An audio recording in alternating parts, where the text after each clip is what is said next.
Hello everyone, मैं हूं संदीप और आप देख रहे हैं डिफेक्टो क्लासेस। प्यारे बच्चों, आज की क्लास में हम पढ़ने वाले हैं एक्सरसाइज 12.3 के क्वेश्चन करेंगे, क्योंकि बेसिक इंट्रोडक्शन हमने कर लिया था। सेक्शन फॉर्मूला हमने ड्राइव किया था, centroid of triangle, mid point of triangle और एक्सटर्नल और इंटरनल डिवीजन हमने की थी। तो यहाँ से एक्सरसाइज स्टार्ट करते हैं। क्वेश्चन नंबर फर्स्ट है जो find the coordinate of the point, यानी कि उस पॉइंट के कोऑर्डिनेट निकालने हैं। विच divides the join of this point these points, ये दोनों पॉइंट है इन दी रेशो 2:3 इंटरनली, यानी कि इस तरीके से जो दो पॉइंट गिवन है, तो सॉल्यूशन निकालते टाइम इनको हम इस तरीके से लिख लेते हैं। यहाँ सॉल्यूशन लिख रहे हैं। तो लेट सपोज ये पॉइंट ए है भी, ए पॉइंट जो हमें गिवन है वो 5, 4 और 2, और इस दूसरे पॉइंट को लिख लेते हैं बी। बी गिवन है -1, -2 और 4, इस तरीके से, यानी कि ये दो पॉइंट गिवन है। और एक कोई पॉइंट है इस तरीके से, लेट सपोज उसको हम नाम दे देते हैं पी। पी इन इस लाइन को 2:3 में इंटरनली डिवाइड करता है। भाई इंटरनली का मीनिंग समझे कि इंटरनली है क्या। तो यहाँ से पी के जो कोऑर्डिनेट्स है वो हम सपोज कर लेते हैं वो एक्स वाई जेड है। तो ये सारी चीज़ें आपने लिखना है कि let A equal to and B equal to and P equal to. तो हम यहाँ लिख लेते हैं लेट ए को हमने 5, 4, 2, यानी कि इसको एक नाम दिया है A, and B -1, -2 and 4, and point P यानी कि जिसके कोऑर्डिनेट है X Y Z, divides A B in the ratio, किस रेशो के अंदर डिवाइड कर रहे हैं अभी 2:3, और कैसे डिवाइड कर रहे हैं इंटरनली, यानी कि इंटरनली डिवाइड करता है अभी। तो इस तरीके से हम लिखेंगे। उसके बाद है प्यारे बच्चों, अगर ये इंटरनली डिवाइड करता है तो x की वैल्यू क्या होगी। फॉर्मूला क्या बताया था सेक्शन फॉर्मूले में, x इक्वल टू होगा mx2 plus nx1 upon m plus n, ये होगा भी। यानी कि ये जो m है इसकी मल्टीप्लाई अपोजिट साइड में करनी होती है, n की मल्टीप्लाई हमें इस साइड करनी होती है, यानी कि ये क्या है m और n है दोनों, इस तरीके से। तो प्यारे बच्चों 2 की मल्टीप्लाई x2 के साथ 2 इंटू -1, यानी कि 2 इंटू में -1 होगा, प्लस 3 की मल्टीप्लाई 5 के साथ होगी, तो 3 इंटू में 5 अपॉन m प्लस n, यानी कि जो रेशो है वो 2+3। तो ये हुआ -2 प्लस 5 इंटू 3 15 अपॉन 5। तो यहाँ से वैल्यू कितनी बची 13 अपॉन 5। तो ये x की वैल्यू आ गई भी। ऐसे ही जो y होगा वो किसके इक्वल होगा, y की जो वैल्यू होगी my2 plus ny1 upon m plus n, इस तरीके से। तो यहाँ से देखिए 2 की मल्टीप्लाई -2 के साथ होगी, तो 2 इंटू में -2। 3 की मल्टीप्लाई 4 के साथ होगी, तो 3 इंटू में 4 अपॉन m प्लस n, वही 2+3 लिखोगे भी। तो ये कितना हो गया -4 प्लस 4 3 जा 12 अपॉन 5। तो यहाँ से वैल्यू आई 8 अपॉन 5। उसके बाद ऐसे ही z किसके इक्वल होगा, z इक्वल होगा mz2 plus nz1 upon m plus n के। सिंपली इस तरीके से लिखोगे। तो m2 की मल्टीप्लाई 4 के साथ करोगे, डायरेक्ट लिख देता हूँ भी 8 आ गया। 3 की मल्टीप्लाई 2 के साथ करोगे तो कितना है 6 अपॉन 2+3। तो 8 और 6 14 अपॉन 3। तो यहाँ हम लास्ट में एक लाइन लिख देंगे, हैंस द कोऑर्डिनेट्स ऑफ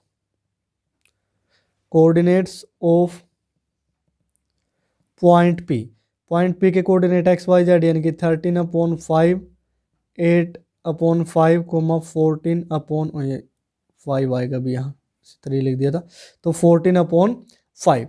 तो इस तरीके से ये क्या हो गए कोऑर्डिनेट हो गए भी। तो इस तरीके से हमारा क्वेश्चन नंबर फर्स्ट है जो वो कंप्लीट होता है। फर्स्ट का जो सेकंड पार्ट है भी, सेकंड पार्ट में आपको गिवन है एक्सटर्नली डिवाइड करना है, तो वो आप खुद से करेंगे भी। उसके बाद क्वेश्चन नंबर सेकंड पे आते हैं, तो पेज चेंज कर लेते हैं।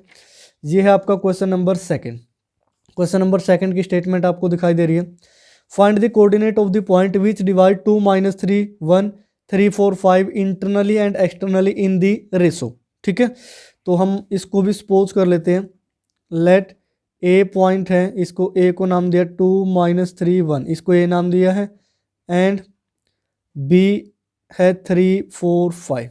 ठीक है, and point P, point P, point P के कोऑर्डिनेट हमने मान लिए एक्स वाई जेड, और जो रेशो हमें गिवन है वो कितना है 1:3। अब ये इंटरनली भी है एक्सटर्नली भी है, हमें पी के कोऑर्डिनेट निकालने हैं भी, तो सबसे पहले हम इंटरनली वाले निकाल लेते हैं इंटरनली। अब इंटरनली के केस में जब P इन ए बी को इंटरनली डिवाइड करेगा तो x की वैल्यू क्या आएगी भी, x की वैल्यू।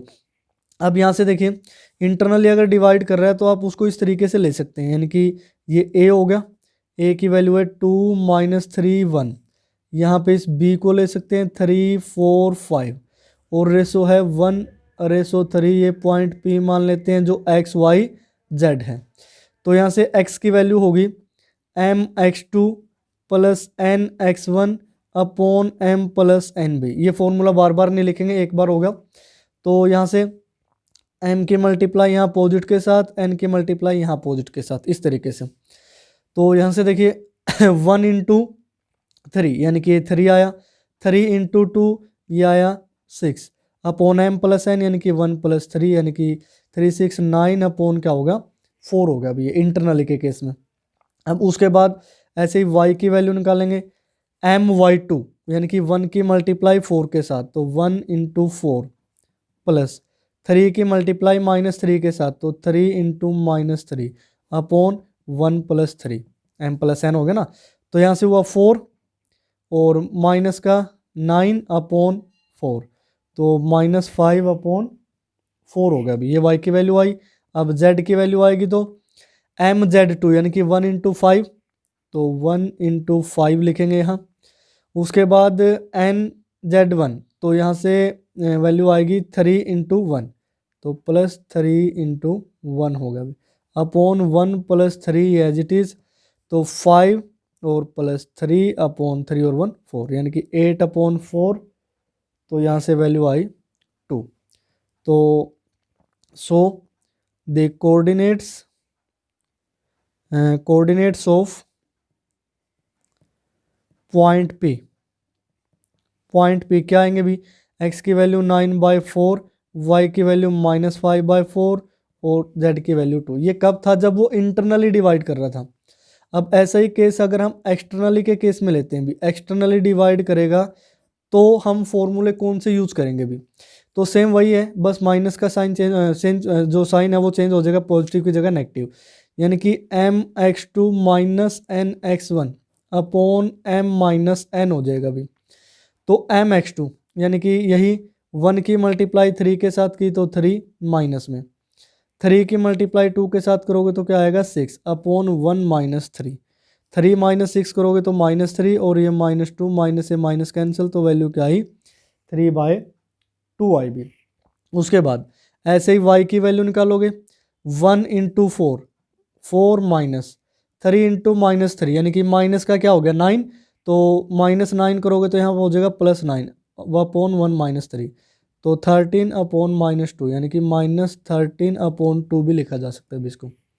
उसके बाद z की वैल्यू यानी कि mz2 यानी कि m5 हो गया माइनस 3 की 1 के साथ करोगे तो 3 अपॉन 1 - 3, तो 5 - 3 2 अपॉन -2, तो ये कैंसिल होके कितना बना हुई -1 हो गया। तो पॉइंट P के कोऑर्डिनेट क्या है 3/2 -13/2 और -1। ये कब आए, जब वो एक्सटर्नली डिवाइड कर रहा था अभी। तो इस तरीके से, यानी कि इंटरनली और एक्सटर्नली में ध्यान रखना, एक्सटर्नली में आप लोगे नेगेटिव, यानी कि फॉर्मूले में हर जगह नेगेटिव एक ही लिख के दिखाया मैंने, और इंटरनली के अंदर लोगे आप पॉजिटिव। ये इंटरनली एक्सटर्नली ये कंसेप्ट मैं आपको क्लियर करवा चुका हूँ। अगर आपने नहीं देखे हैं तो वो प्रीवियस वीडियो एक बार चैनल पे जाके देख लें, अच्छी तरीके से समझ में आ जाएगा अभी आपको। उसके बाद देखिए क्वेश्चन नंबर 3 है, find the coordinate of the point which trisect P Q, यानी कि पी क्यू लाइन को वो ट्राइसेक्ट करता है, वेयर पी के कोऑर्डिनेट ये हैं एंड क्यू के कोऑर्डिनेट ये हैं भी। तो इस तरीके से तो हम एक लाइन ड्रॉ कर लेते हैं इस तरीके से कि ये पॉइंट पी है, इस तरीके से पी का जो पी के कोऑर्डिनेट है वो है 2 1 और -3, और ये जो पॉइंट है इसको हमने क्यू सपोज किया है वो है 5 -8 और 3 भी, इस तरीके से। अब उन पॉइंट के कोऑर्डिनेट निकालने जिसको ट्राइसेक्ट करते हैं पी को, यानी कि अब यहाँ से तो इसके 3 टुकड़े कर देते हैं। लेट सपोज ये पॉइंट ए हो गया और लेट सपोज ये पॉइंट बी हो गया अभी इस तरीके से। तो ए और बी देखो 1 2 और 3 यानी कि 3 इक्वल पार्ट में ए और बी इनको क्या कर रहे हैं, डिवाइड कर रहे हैं। तो दिस मीन्स हमें जो कोऑर्डिनेट निकालने हैं उन पॉइंट ए और बी पॉइंट के निकालने हैं भी। तो सबसे पहले ए के जो कोऑर्डिनेट है हम लेट सपोज वो एक्स वाई और जेड मान लेते हैं इस तरीके से। ये आप 10th क्लास में भी कर चुके हो, वहाँ 2D में था या 3D में है। अब यहाँ से हमें रेशो निकालना है भी कि जो पी ए का रेशो होगा किसके साथ, ए क्यू के साथ, वो कितना होगा। अब यहाँ से देखिए एक चीज़ हमें पता चले कि जो पी ए है और वो जो ए बी है और बी क्यू है, तीनों हमें क्या गिवन है, इक्वल गिवन है, यानी कि ट्राइसेक्ट करते हैं, यानी कि 3 इक्वल पार्ट में। दिस मीन्स ए है जो इसको किस रेशो में डिवाइड करेगी, पी ए, यानी कि एक पार्ट इस साइड है और 2 पार्ट उस साइड है, यानी कि 1:2। तो ए के केस में हम यूज करेंगे 1:2 भी इस तरीके से। यानी कि अगर तीनों पार्ट इक्वल है तो रेशो कितना हुआ, 1 पार्ट लेफ्ट साइड आया ए के और 2 पार्ट आए राइट साइड, तो 1:2 होगा। अब ए के कोऑर्डिनेट निकालने हैं भी सिंपली हमें। तो यहाँ से ए के कोऑर्डिनेट निकालने के लिए सबसे पहले एक्स कोऑर्डिनेट की वैल्यू निकालते हैं। तो एक बार फॉर्मूला लिख देते हैं, mx2 + nx1 upon m + nb। Internally है क्योंकि एक्सटर्नली इसने गिवन ही नहीं है। अगर कुछ भी गिवन ना हो तो आप इंटरनली का यूज करेंगे।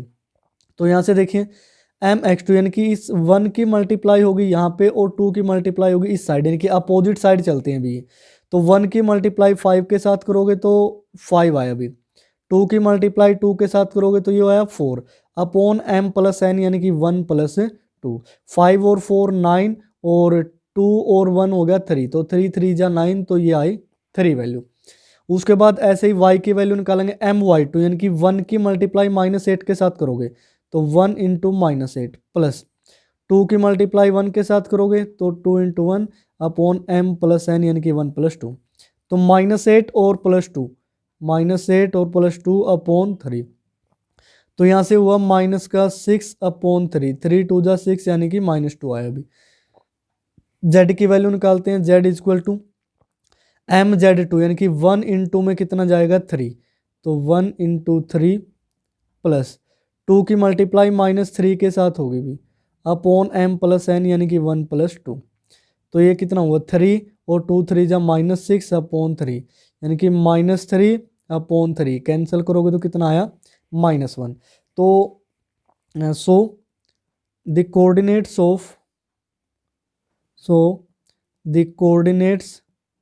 ऑफ पॉइंट ए के कोऑर्डिनेट क्या होगा, एक्स की वैल्यू 3, यहाँ -2 और यहाँ -1। तो इस तरीके से अब ये थर्ड क्वेश्चन में हमारे क्या निकले हैं, ए के कोऑर्डिनेट। अब बात करते हैं बी के कोऑर्डिनेट के। अब यहाँ से ए के कोऑर्डिनेट तो निकल चुके हैं अभी, ये आए हैं 3 -2 और -1। अब इसके कोऑर्डिनेट हम कुछ भी सोच कर सकते हैं अभी। इसके कोऑर्डिनेट हम स्मॉल a, स्मॉल b और स्मॉल c मान लेते हैं भी इस तरीके से। अब हमें ये देखना है कि ये जो b पॉइंट है इसको कितने रेशो में डिवाइड करेगा, यानी कि ये जो p b का रेशो होगा किसके साथ, b q के साथ। अब p b कितने पार्ट के इक्वल है, एक पार्ट ये हो गया, एक पार्ट ये हो गया, यानी कि b के लेफ्ट में 2 पार्ट हैं भी 2, और b के राइट में कितने पार्ट है, यानी कि b q एक हिस्से के इक्वल है।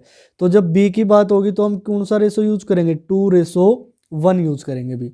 तो अब a की वैल्यू, यानी कि a इसका x का कोऑर्डिनेट, इसको क्या लिखा जा सकता है, mx2 + nx1 upon m + n। ठीक है, इस तरीके से। तो यहाँ से देखिए m की मल्टीप्लाई x2 के साथ, यानी कि 2 की मल्टीप्लाई यहाँ उल्टा होगा ये भी, तो 2 की मल्टीप्लाई इस साइड जाएगी, 1 की मल्टीप्लाई उस साइड जाएगी भी। इन चीज़ों का आप ध्यान रखें। तो 2 की मल्टीप्लाई 5 के साथ करोगे, यहाँ पे 2 × 5 प्लस यहाँ से 1 की मल्टीप्लाई 2 के साथ करोगे भी, तो 1 × 2 अपॉन रेशो कितना है m + n, इनकी 2/1। तो 5 और 2 10, और यहाँ से कितना हुआ 2 अपॉन 3, यानी कि 12/3, तो कितना आया 4 आया भी, यानी कि a की वैल्यू क्या आ गई 4 आ गई। उसके बाद b की वैल्यू निकालते हैं, my2 यानी कि 2 की मल्टीप्लाई -8 के साथ, 2 और -8 प्लस, तो यहाँ से 1 की मल्टीप्लाई 1 के साथ, तो ये तो 1 ही हो गया अभी, अपॉन 1 × 1 लिख सकते हैं ताकि आपको ध्यान रहे, 2 + 1, तो -8 और 2 की मल्टीप्लाई करोगे -16 + 1/3। तो यहाँ 15 माइनस के /3 करोगे तो कितना आया -5 आया अभी।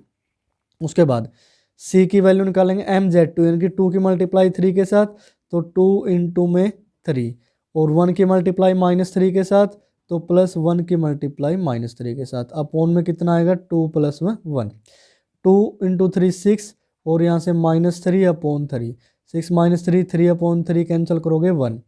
तो यहाँ से लिखोगे सो कोऑर्डिनेट्स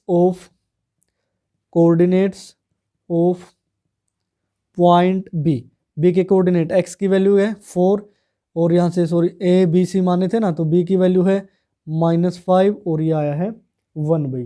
तो इस तरीके से ये कोऑर्डिनेट किसके आए हैं, ये वाले, ये कोऑर्डिनेट A के आए हैं और ये कोऑर्डिनेट किसके आए हैं, B के आए हैं। ये 2 पॉइंट ऐसे हैं जो इस लाइन PQ को क्या करते हैं, ट्राइसेक्ट करते हैं 3 इक्वल पार्ट में, इनकी ये पार्ट एक है, एक ये पार्ट है, एक ये पार्ट है, 3 पार्ट हैं भी टोटल। तो इस तरीके से आप थर्ड क्वेश्चन को कंप्लीट करेंगे। उसके बाद क्वेश्चन नंबर 4 देखिए, find the ratio in which join the points P and Q is divided by the point R। अब हमें किसकी वैल्यू निकालनी है भी, रेशो की। पहले 3 क्वेश्चन में देखा था आपने, हर जगह कोऑर्डिनेट की वैल्यू पूछ गई थी आपसे, यानी कि किसी पॉइंट के कोऑर्डिनेट निकालने थे जो कि गिवन लाइन को डिवाइड करता था, लेकिन अब उल्टा है। तो इस तरीके से मैं PQ को इस लाइन को ड्रॉ कर लेते हैं अभी। तो ये पॉइंट P है, P के कोऑर्डिनेट हैं 2 - 1, 3। ये पॉइंट Q है इस लाइन पे जिसके कोऑर्डिनेट है 4, 3, 1। अब ये पॉइंट R है भी। अब R पॉइंट ये इस तरीके से है कि हमें ये नहीं पता कि ये किस रेशो में डिवाइड करेगा। जो कोऑर्डिनेट है वो 20/7, 5/7 और 15/7 है भी, इस तरीके से। अब हमें वैल्यू निकालनी है रेशो की भी, कि किस रेशो में ये इसको डिवाइड करेगा। तो यहाँ से हम मान लेते हैं वो रेशो M/N है भी जो इसको ही डिवाइड कर रहे हैं। तो हम यहाँ जो फर्स्ट लाइन लिखेंगे सॉल्यूशन में, लेट पॉइंट R, जो पॉइंट R है divides the line PQ in the ratio M/N, यानी कि इसको हमने मान लिया कि वो M/N में डिवाइड करता है। तो ये हमने सपोज कर लिया। अब हमारा काम क्या है भी, M/N इसकी वैल्यू निकालनी है भी। ये रेशो आपसे पूछा गया है कि जो पॉइंट R है वो PQ लाइन को किस रेशो में डिवाइड करेगा, ये आपने बताना है भी। तो यहाँ से हम फॉर्मूला लगाते हैं कि x = क्या होता है, इंटरनली है ही, क्योंकि एक्सटर्नली कहीं दे नहीं रखा। अगर नहीं दे रखा तो आप इंटरनली यूज करोगे, mx2 + nx1 upon m + n। x का कोऑर्डिनेट यानी कि ये कोऑर्डिनेट किसका होता है, वो पॉइंट जो डिवाइड करता है, यानी कि ये वैल्यू कितनी है 20/7 = mx2 हमें लेना है भी इस तरीके से अपोजिट डायरेक्शन में, और n इस साइड आएगा भी। ये ध्यान रखना डायरेक्शन अपोजिट हो। आप x1 x2 y2 किसी को भी मान सकते हो, लेकिन ये ध्यान रखना अगर आपने इसको जैसे x1 y1 z1 मान लिया तो इसकी मल्टीप्लाई n के साथ होगी, इसको x2 y2 z2 मान लिया तो m के साथ। अगर आपने गलती से ये भी कर लिया भी x1 y1 z1 ये मान लिया तो m की मल्टीप्लाई इसी के साथ करें फिर mx1, क्योंकि इसमें कंफ्यूज मत होना है, यानी कि अपोजिट डायरेक्शन में ही मल्टीप्लाई करनी है। जिसको जो मर्जी मानो उससे कोई इफेक्ट नहीं पड़ेगा भी। तो 20/7 m की मल्टीप्लाई x2 के साथ करनी है, यानी कि m की मल्टीप्लाई 4 के साथ करोगे तो ये कितना हुआ 4m प्लस n की मल्टीप्लाई 2 के साथ करोगे तो 2n अपॉन m + n, ये हो गया भाई। ठीक है, ये रेशो। अब यहाँ से M/N की वैल्यू निकालनी है तो हम क्या करते हैं, क्रॉस मल्टीप्लाई कर लेते हैं भी। तो यहाँ से आएगा 7 × 4 तो 28m, 7 × 2 14n = 20 की मल्टीप्लाई करोगे तो 20m + 20n हो गया भाई, इस तरीके से। तो 20m को हम राइट साइड ले आते हैं भी, ये हो गया 28m - 20m = 20n। ये 14n को इस तरीके से, इसको राइट साइड ले जाते हैं, इसको लेफ्ट साइड ले आए, यानी कि mn। 28m में से 20m गया तो कितना बचा अभी, ओनली 8m बचा। यहाँ से 20 - 14 तो 6n बचा भी, इस तरीके से। अब n को यहाँ डिवाइड में ले आते हैं तो m/n हो गया = ये 6 8 मल्टीप्लाई में था तो 8 डिवाइड में चला गया। अब 2 3 = 6, 2 4 = 8। तो यानी कि यहाँ से जो हमें वैल्यू मिली दिस इम्प्लाइज यहाँ से लिख सकते हैं m/n इज इक्वल टू क्या आया 3/4। यही रेशो हमने निकालना था तो हम लिख सकते हैं, मैं ऊपर लिख देता हूँ, देन द रेशो क्या होगा 3/4 हो गया। अभी इसी की वैल्यू हमने निकालनी थी कि रेशो कितना आएगा 3/4। अब देखो ये मैंने जो सिर्फ x कोऑर्डिनेट का यूज किया अभी, उसकी हेल्प से हमने क्या रेशो निकाल दिया 3/4। आप y कोऑर्डिनेट का यूज भी कर सकते हैं, z का भी यूज कर सकते हैं, रेशो हर बार 3/4 ही आएगा। ये नहीं है कि मैंने x ले लिया तो 3/4 आ रहा है, आगे y लेंगे तो 4/3 हो जाएगा या और कुछ चेंज हो जाएगा, ऐसा कुछ नहीं है। आप y का यूज करके भी निकाल सकते हैं, z का यूज करके भी निकाल सकते हैं, इन दोनों से भी रेशो क्या आएगा सेम आएगा। उसके बाद क्वेश्चन नंबर 5 देखिए, P पॉइंट के कोऑर्डिनेट गिवन है, Q and R are 3 points on the straight line, एक स्ट्रेट लाइन पे तीनों पॉइंट हैं। Find the ratio in which Q divides PR। ये पीछे जैसे क्वेश्चन किया था उसी टाइप का हो गया अभी। तो PQR एक स्ट्रेट लाइन है भी इस तरीके से। लेट सपोज ये P पॉइंट है, P के कोऑर्डिनेट है -1 और -1, और यहाँ पे कोई पॉइंट R है, एंड पॉइंट R लिया है हमने, R के कोऑर्डिनेट है 5, 11 और 8। अब एक Q पॉइंट है इनके बीच में, अभी वो कहीं भी हमें ये नहीं पता कि वो इस साइड है इस साइड है, या बीच में मैंने यहाँ एज्यूम कर लिया Q को, जिसके कोऑर्डिनेट है 1, 3, 2। अब हमें वो रेशो की वैल्यू निकालनी है जिसमें जो Q है वो डिवाइड करता है PR लाइन को। तो Q ये होगी भी, तो यहाँ से हम लिखेंगे सॉल्यूशन में यूजिंग सेक्शन फॉर्मूला। तो लेट सपोज ये हम m/n मान लेते हैं अभी, ठीक है। ये रेशो हमने क्या मान लिया, m/n मान लिया अभी। तो ये अलग से आप लाइन लिख सकते हैं, let suppose Q divides the line PR in the ratio m/n में। तो यूजिंग सेक्शन फॉर्मूला, अगर हमें Q के कोऑर्डिनेट निकालने हैं, यानी कि जो x का कोऑर्डिनेट है वो क्या होता है mx2 + nx1 upon m + n। ये मैं बार बार लिख रहा हूँ भी ताकि आपको हर क्वेश्चन में याद रहे। तो x की वैल्यू क्या है 1 है भी, तो x की वैल्यू आई 1 इज इक्वल टू m की वैल्यू, m तो m ही है, m की मल्टीप्लाई अपोजिट साइड यानी कि इस साइड होगी, n की मल्टीप्लाई इस साइड होगी, ध्यान रखें अपोजिट डायरेक्शन। m की मल्टीप्लाई 5 के साथ करोगे तो 5m प्लस n की मल्टीप्लाई -1 के साथ करोगे तो माइनस का n हो गया अभी अपॉन m + n। इसको क्रॉस मल्टीप्लाई करके मैं ये लिख सकता हूँ कि 5m, यहाँ नीचे भी 1 लिख सकते हो, और माइनस का n is equal to m + n होगा अभी। अब m को इस साइड माइनस करोगे लेफ्ट साइड में तो 5m माइनस में m is equal to n को उस साइड ऐड करोगे तो n प्लस का क्या हो गया n हो गया। ये हो गया 4m is equal to n + n 2n। तो m/n यानी कि डिवाइड में आया n और 4 गया 2 के डिवाइड में, तो 2 2 जा 4 तो 1/2। हेंस द रिक्वायर्ड जो रेशो है यानी कि m/n वो कितना आएगा भी 1/2 आएगा भी। यही हमने निकालना था क्वेश्चन नंबर 5 के अंदर। तो बिल्कुल सिंपल सा क्वेश्चन था भी, जैसा कि अभी इसी टाइप का हमने पहले भी किया था। तो अकेले हम x एक्सिस की हेल्प से ही निकाल रहे हैं, y की हेल्प से निकालोगे तब भी वही आएगा, z की हेल्प से जो अभी पिछले क्वेश्चन में बताया था भी y z की हेल्प ले लिया करो आप, क्योंकि मैं तो यहाँ से देखो फर्स्ट कोऑर्डिनेट दिखता है तो उसी से निकाल देते हैं भी। उसके बाद नेक्स्ट पे आते हैं भी, जो नेक्स्ट है क्वेश्चन नंबर 6। तो यहाँ पेज चेंज कर लेते हैं क्वेश्चन नंबर 6 की स्टेटमेंट का, तो इसको एक बार रख लेते हैं इस तरीके से। ये क्वेश्चन नंबर 6 भी, तो क्वेश्चन नंबर 6 में थोड़ा सा चेंज आया है स्टेटमेंट को, आप जब पढ़ोगे तो वो थोड़ा सा चेंज क्या है इस तरीके से इसमें लिखा है। क्वेश्चन नंबर 6 पढ़ रहा हूँ मैं, यूजिंग सेक्शन फॉर्मूला। भाई सेक्शन फॉर्मूला का आपने यूज करना है, ये मेंशन कर दिया है। प्रूव दैट 3 पॉइंट, ये जो तीनों पॉइंट हैं ये क्या है कुलिनियर हैं भी। अब आपने डिस्टेंस फॉर्मूले से कुलिनियर प्रूव किए थे, अब सेक्शन फॉर्मूले से प्रूव करने हैं अभी। तो इसके सोल्यूशन में लिखोगे, लेट पहले पॉइंट को आपने ए नाम दिया अभी, ए यानी कि -4, 6 और 10, कोमा बी की वैल्यू है जो 2, 4, 6 आपने ली, एंड जो सी ये तीसरे पॉइंट को नाम दिया 14, 0, -2b। तो इस तरीके से। तो अब हम क्या करते हैं, अगर ये एक ही स्ट्रेट लाइन पे है भी तो इससे हम एक स्ट्रेट लाइन ड्रॉ कर लेते हैं भी। यहाँ पॉइंट ए आया, यहाँ पॉइंट बी आया, यहाँ पॉइंट सी आया। तो ए के कोऑर्डिनेट थे -4, 6 और 10, बी के कोऑर्डिनेट 2, 4, 6, सी के कोऑर्डिनेट 14, 0, -2।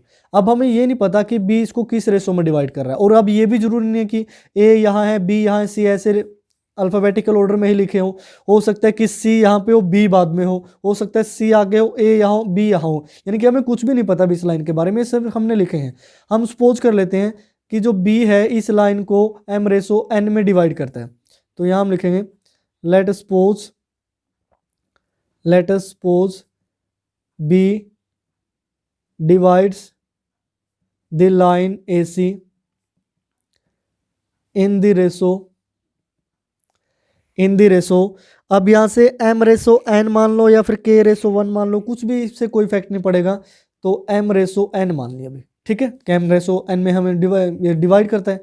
तो उसके बाद देखिए अब उसके बाद हम रेशो निकालते हैं अभी, रेशो यानी कि यहाँ लिखेंगे यूजिंग सेक्शन फॉर्मूला। अब यहाँ से x की वैल्यू क्या होती है अभी, m(x2) + n(x1) अपॉन m+n, तो इसी का यूज करेंगे। m(x2) यानी कि उल्टी मल्टीप्लाई यहाँ से अपोजिट डायरेक्शन में m की 14 के साथ, तो x की वैल्यू यहाँ कितनी है 2, तो x की वैल्यू 2, तो 14m हुआ, n की मल्टीप्लाई -4 के साथ करोगे तो -4n अपॉन m+n हो गया अभी। तो यहाँ से क्रॉस मल्टीप्लाई करेंगे तो ये हुआ 14m - 4n इक्वल टू हो गया 2m + 2n हो गया अभी, इस तरीके से। तो यहाँ से देखिए 14m में से 2m माइनस करोगे तो ये कितना हो गया 12m, 4n को ऐड करोगे तो 4 + 2 यानी कि 6n हो गया अभी, ठीक है। तो यहाँ से m/n इस तरीके से लिखोगे तो यहाँ से आएगा 6/12 यानी कि 1/2। तो रेशो हमारा क्या आ गया 1/2 आ गया अभी। अब एक चीज़ ध्यान रखना, रेशो 1/2 आया, अब x से हमने निकाला, अब मैं y से निकाल के दिखाता हूँ अभी आपको कि y = my2 + ny1 upon m+n, क्योंकि हर एक क्वेश्चन में मैं x से निकाल रहा हूँ ना। तो y की वैल्यू क्या है 4, m की मल्टीप्लाई 0 के साथ करोगे तो ये तो 0 हो गया अभी, प्लस n की मल्टीप्लाई करोगे, n की मल्टीप्लाई यहाँ से 6 के साथ, तो प्लस में 6n अपॉन m+n, तो क्रॉस मल्टीप्लाई, तो यहाँ से कितना हुआ 4m लिखना था, प्लस यहाँ से 4n इक्वल टू इस साइड बचा 6n, क्रॉस मल्टीप्लाई कर दे, 4n को माइनस करोगे तो 4m इक्वल टू यहाँ से कितना हुआ 2n हो गया अभी, m/n करोगे तो m/n 2/4, यानी कि अब भी रेशो कितना है अभी 1/2। जब आप z से निकालेंगे यानी कि mz2 + nz1 अपॉन m+n, तब भी जो m/n का रेशो है वो क्या आया 1/2 आया अभी। यानी कि यहाँ से हमें ये पता चला कि एक्चुअल में सही है अभी, तो जो b है वो किसको डिवाइड कर रहा है AC को किस रेशो में 1/2 में। अब एक चीज़ ध्यान रखें, अगर ये a और c लाइन है, ये पॉइंट b यहाँ पे होता, अभी लाइन के ऊपर ही ना होता, यानी कि पॉइंट b यहाँ से हो गया। अब अगर b यहाँ पे है, क्या वो AC लाइन को डिवाइड कर पाएगा, भी नहीं डिवाइड कर पाएगा। उस केस में जो रेशो है वो क्या हो जाएगा अनडिफाइंड हो जाएगा भी, यानी कि रेशो हम बता ही नहीं सकते क्योंकि वो लाइन पे एग्जिस्ट नहीं करता। अगर वो लाइन के ऊपर है बी पॉइंट तभी तो डिवाइड करेगा, अगर नीचे है तो डिवाइड कैसे करेगा। तो हम यहाँ लिखेंगे हेयर द रेशो, जो रेशो है इज डिफाइंड, रेशो क्या है डिफाइंड है भी। तो आगे एक लाइन और लिख देंगे, hence A B and C are collinear points. तो ये किस टाइप के पॉइंट होंगे, कोलिनियर पॉइंट्स होंगे। बस इतना आपने लिख देना अभी, तो ये हो गया आपका क्वेश्चन नंबर 6 कंप्लीट। उसके बाद क्वेश्चन नंबर 7 देखिए, जो 7 की स्टेटमेंट है the x coordinate of A point is 9, वो क्या है 9 है भी, ओनली एक्स का कोऑर्डिनेट गिवन है। Find other coordinate of this point if it lies on the line joining this point. तो हम मान लेते हैं, सपोज करेंगे let the coordinates of required point P, यानी कि जो इस पॉइंट के हमें कोऑर्डिनेट निकालने हैं उसको हमने P मान लिया अभी। उसका जो x कोऑर्डिनेट है वो तो हमें 9 गिवन है और y और z का कोऑर्डिनेट हमें पता नहीं, तो ये मान लिया। एंड उसके बाद इन पॉइंटों को नाम दे देते हैं भी, A पॉइंट है 7 2 1, B पॉइंट है 10 5 7। अब दे ये रखा है कि एक स्ट्रेट लाइन है भी इस तरीके से, ये पॉइंट ए है, पॉइंट बी है, ए के कोऑर्डिनेट 7 2 1, बी के कोऑर्डिनेट 10 5 7, और ये जो पॉइंट पी है ना ये कहीं ना कहीं से लाइन पे लाई करता है अभी 9, y, ये है पॉइंट पी। तो हमें निकालने हैं y और z की वैल्यू भी इस तरीके से, y और z की वैल्यू निकालनी है सिंपली। एक x का कोऑर्डिनेट दे रखा है अभी, तो हम यहाँ से देखिए सेक्शन फॉर्मूला का यूज करेंगे। तो मैं यहाँ लिख देता हूँ यूजिंग सेक्शन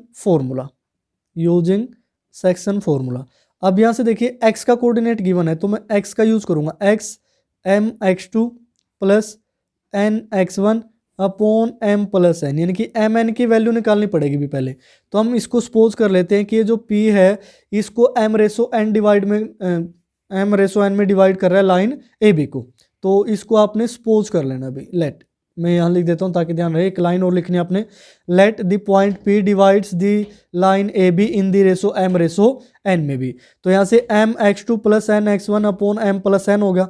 तो x की जो वैल्यू है वो 9 गिवन है, तो यहाँ से हमने 9 पुट कर दिया। m की मल्टीप्लाई x2 के साथ, यानी कि वही अपोजिट डायरेक्शन में, n की मल्टीप्लाई यहाँ पे, m की मल्टीप्लाई 10 के साथ करोगे तो ये हुआ 10m प्लस n की मल्टीप्लाई 7 के साथ करोगे तो 7n upon m plus n हो गया। अभी यहाँ से क्रॉस मल्टीप्लाई कर लेते हैं तो 9/1 लिख सकते हैं ना इसको।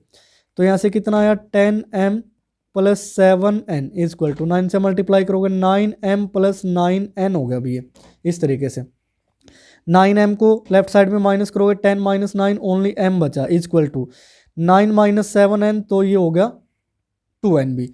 तो n को यहाँ डिवाइड में लेके आओगे m by n is equal to कितना हो गया 2/1 भी। तो ये हमें क्या मिला, रेसो मिला भी, कि जो m रेसो n है वो कितना आ गया 2:1 आ गया भी इस तरीके से। अब 2:1 आया, रेसो मिल चुका है, y की वैल्यू निकालनी है अभी। तो y किसके इक्वल होता है अभी, y यानी कि m y2 plus n y1 upon m plus n इस तरीके से। तो y की तो वैल्यू निकालनी है जी, इज m की मल्टीप्लाई, नहीं m2 की मल्टीप्लाई y2 के साथ करोगे तो 2 इंटू में 5 प्लस n की y1 के साथ, तो 1 की मल्टीप्लाई करोगे 2 के साथ, तो 1 into 2 upon m plus n, यानी कि 2 प्लस 1 होगा अभी। तो 2 5 यहाँ 10 हो गया, 1 और 2 यहाँ 2 हो गया अपॉन 3, तो 12/3 यानी कि कितना आ गया 4। y की तो वैल्यू आ गई 4। अब z की वैल्यू निकाल लेते हैं अभी। z में भी m z2 आ जाएगा बस यहाँ, m z2 यानी कि 2 की मल्टीप्लाई 7 के साथ करोगे प्लस 1 की मल्टीप्लाई 1 के साथ करोगे भी अपॉन 2 प्लस 1 होगा भी। तो यहाँ से देखिए 2 7 यहाँ 14 हुआ और प्लस 1 15/3, 15/3 आएगा 5। तो सो जो y है वो कितना आया 4 एंड z कितना आया 5। और जो पॉइंट है p के कोऑर्डिनेट क्या हो जाएंगे भाई, x का कोऑर्डिनेट 9 था, y का कोऑर्डिनेट आया है 4 और ये आ गया 5। तो ये हमारे पास क्या होगा, रिक्वायर्ड पॉइंट होगा भी इस तरीके से। तो ये मान पी पॉइंट के कोऑर्डिनेट निकाल दिए, 9 4 5 हो जाएंगे। उसके बाद देखिए नेक्स्ट क्वेश्चन नंबर 8 है। क्वेश्चन नंबर 8 स्टेटमेंट चेंज कर लेते हैं, यहाँ से पेज चेंज कर लिया हमने। तो ये है क्वेश्चन नंबर 8 भी। क्वेश्चन नंबर 8 की मैं स्टेटमेंट पढ़ रहा हूँ। Find the ratio in which the joining of the point 1 2 3 -3 4 -5 is divided by X Y plane. ये 7th के जैसा ही क्वेश्चन हो गया, यानी कि इस तरीके से हम इस पॉइंट को ए मान लेते हैं भी, ए है 1 2 3, इस पॉइंट को बी मान लेते हैं -3 4 -5 भी, और एक पॉइंट से इनको डिवाइड किया जाता है। लेट सपोज वो पॉइंट हमने पी मान लिया, और वो पी जो पॉइंट है वो कहाँ पे एग्जिस्ट करता है भी, एक्स वाई प्लेन पे, यानी कि एक्स वाई प्लेन पे ओनली एक्स और वाई की वैल्यू होगी, जेड एक्सिस की वैल्यू क्या हो जाएगी 0 हो जाएगी भी। तो पी के कोऑर्डिनेट क्या है एक्स वाई 0, ये ध्यान रखना। क्यों लिया, क्योंकि ये प्लेन किस पे लाई करता है एक्स वाई पे, यानी कि जो पॉइंट है सॉरी ये एक्स वाई प्लेन पे लाई करता है, यानी कि यहाँ एक्स और वाई की जो वैल्यू होगी, लेकिन जेड यानी कि हाइट है जो वो क्या हो जाएगी 0 हो जाएगी भी। तो एक और सपोज कर लेते हैं कि ये रेशो है जो m रेशो n है, जिसमें p पॉइंट है जो वो डिवाइड करता है लाइन ए बी को। तो यहाँ से देखिए अब z का कोऑर्डिनेट गिवन है, तो यहाँ भी हम सेम एज इट इज लिखेंगे using section formula. Section formula का यूज करोगे। अब z का कोऑर्डिनेट गिवन है तो z लिखोगे, यानी कि mz2 plus nz1 upon m plus nb। z का कोऑर्डिनेट 0 है इक्वल टू m की z2 के साथ, यानी कि अपोजिट डायरेक्शन में से ध्यान रखें। तो z का क्या -5, तो -5m हो गया। n की मल्टीप्लाई 3 के साथ करोगे तो +3n upon m plus n। यहाँ से क्रॉस मल्टीप्लाई 0/1 लिखा जा सकता है, तो -5m प्लस 3n। 0 किससे मल्टीप्लाई करेगा इक्वल टू 0, तो -5m इक्वल टू माइनस ये जो 3n है इसको राइट साइड लेके जाओ, तो माइनस का 3n, नेगेटिव से नेगेटिव कैंसिल, तो m बाय क्या हो गया ये n, और यहाँ पे क्या बचा 3 और 5 इस साइड चला गया, यानी कि मल्टीप्लाई से डिवाइड में चला गया। तो m बाय n यानी कि जो रेशो है वो कितना आ गया 3:5। अब x कोऑर्डिनेट की वैल्यू निकालनी है भी। x कोऑर्डिनेट क्या कहता है कि mx2 plus nx1 upon m plus n कर दो भी। तो x की वैल्यू इस तरीके से m की मल्टीप्लाई x2 के साथ, यानी कि 3 की मल्टीप्लाई -3 के साथ, तो 3 इंटू -3 प्लस n की मल्टीप्लाई यहाँ 1 के साथ, यानी कि 5 into 1 upon m plus n, यानी कि 3 + 5 होगा, तो -9 + 5 और 8 हो गया। तो -9 + 5 करोगे तो यहाँ से आया -4 अपॉन 8, यानी कि -1/2। ये x की वैल्यू आएगी। y की वैल्यू my2, यानी कि 3 की मल्टीप्लाई 4 के साथ, तो 3 इंटू 4 प्लस 5 की मल्टीप्लाई 2 के साथ, तो 5 इंटू 2 भी अपॉन m प्लस n, यानी कि 3 + 5, 3 4 यहाँ 12, 5 2 10 होगा और 5 3 8 होगा भी। यहाँ से आया 22 अपॉन 8, 2 पे 11, 2 पे 4, तो 11/4। सो यहाँ से x की वैल्यू कितनी आई -1/2 एंड और जो y की वैल्यू है वो आई है 11/4 भी। तो इस तरीके से आपने एक्स वाई की भी वैल्यू निकाल लेनी है और रेशो की भी। अब देखो इसमें जो सिंपली था वो सिर्फ रेशो पूछा गया था, we find the ratio in which the joining the point. अब रेशो हमारा 3:5 हो गया था। हमें एक्स वाई की वैल्यू, ये मैंने सिर्फ आपको एक्स्ट्रा में निकाल के दिखाई है, भी कहीं स्टेटमेंट में नहीं लिखा कि एक्स और वाई की वैल्यू निकालिए, सिर्फ रेशो, यानी कि इतना सा क्वेश्चन था ये, बिल्कुल सिंपल सा। तो अगर रेशो भी आपने निकाल लिया तो एक्स वाई की वैल्यू भी निकाल सकते हैं आप, अगर किसी क्वेश्चन में पूछी गई है। तो प्यारे बच्चों, जो आज की ये वीडियो थी उसमें हमने एक्सरसाइज 12.3 जो सेक्शन फॉर्मूले से रिलेटेड है, भी हर जगह क्या यूज कर रहे हैं हम, सेक्शन फॉर्मूला ही यूज कर रहे हैं, भी सेक्शन फॉर्मूला। तो इसमें हमने जो क्वेश्चन नंबर 1 to 8 इनका सॉल्यूशन आपको दिया भी, ठीक है, क्वेश्चन नंबर 1 to 8 इनका सॉल्यूशन दिया। जो नेक्स्ट वीडियो आएगी भी, नेक्स्ट वीडियो में हम क्वेश्चन नंबर 8 to 15 जो अभी रहते हैं इनका सॉल्यूशन आपको देंगे, क्योंकि अगर एक ही वीडियो बना दे हर एक पूरी एक्सरसाइज की तो वो वीडियो ज़्यादा टाइम की हो जाती है, यानी कि 1 आवर प्लस चली जाती है अभी वो वीडियो। तो 1 आवर प्लस स्टूडेंट को देखने में भी दिक्कत होती है कि इतना टाइम कहाँ से लेके आए। बच्चे काफ़ी कम देखते हैं, छोटी वीडियो पे ज़्यादा फोकस करते हैं कि 10 से 15 मिनट की हो या 20-25 मिनट तक भी हम आसानी से देख सकते हैं। अब 40+ मिनट की हो जाए तो उसको सोचते हैं अभी फ्री टाइम में देखेंगे। तो इस तरीके से तो वीडियो आप कंप्लीट देखा करो। अगर आपने ये 1 to 8 पहले ही कर लिया तो भी वीडियो देखने की आपको जरूरत भी नहीं है, यानी कि एक बार फिर भी अगर 1 to 8 कोई भी क्वेश्चन में डाउट हो तो आप एक बार ये वीडियो देख लीजिए। अगर आपको लगता है कि 2-3 क्वेश्चन ही रहते हैं तो वो सिर्फ 2-3 क्वेश्चन देख लो, पूरी वीडियो मत देखो। हम ऐसा थोड़े ना बोलते हैं भी वीडियो देखते रहो अगर आता भी है तो। अगर नहीं आता तो आप कंप्लीट वीडियो अच्छी तरीके से देखें। तो आज की वीडियो में फिलहाल इतना ही। नेक्स्ट वीडियो में हम लेके आएंगे जो क्वेश्चन नंबर 8 to 15 का सोल्यूशन है। तो बने रहिए डिफेक्टो क्लासेस के साथ। Thank you.